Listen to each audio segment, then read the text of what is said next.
Assalamu alaykum yurttaşlar. Bugün biz yine sizlere Urgaz hem de Asya Karpet gilemle bazasından çıraylı video rolik edecekmiz. Sebebi görüşleriniz mümkün. Bir fura SN zavodundan çıraylı görünüşteki eski stil hem de yeni stildeki çıraylı şunun palaslarımız etikeyen görüşleriniz mümkün. Ağızlara bir xatar emmesini düşürüp göstüp edemiz. Yine görüşleriniz mümkün.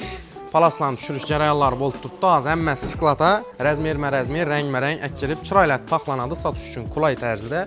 Bemalol gəlib durub SN zavodunun məhsulatlarından birinci koldan Optima həm danağam xəritə etişləyiz mümkün.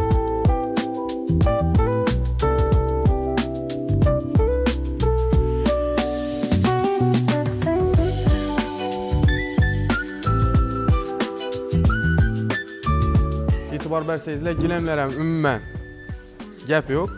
Assortimentinəm, taxlant duruşunam həmməsi çıraylı durubdu.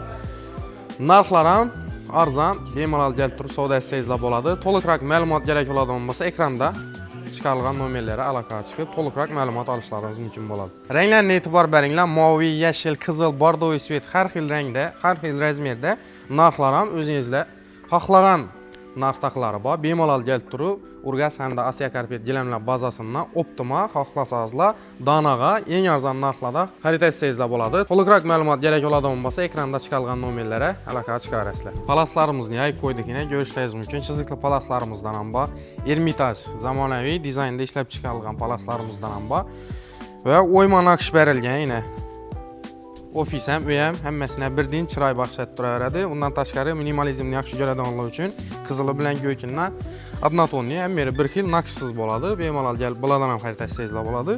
Çiziklini səl ensiz rakam yayıb qoyğanımız görüşləriniz mümkün. Rəzmerdən, assortimentdən ümumən muamma yox. Gəlib durub narxlarını özlərinizə yaxın xilindakısını bemalol xəritə sezlə boladı. Həmməyizini Urgaz həm də Asya Karpet giləmlə bazası və dükanlarında kütük qalamız gələ verəsiniz.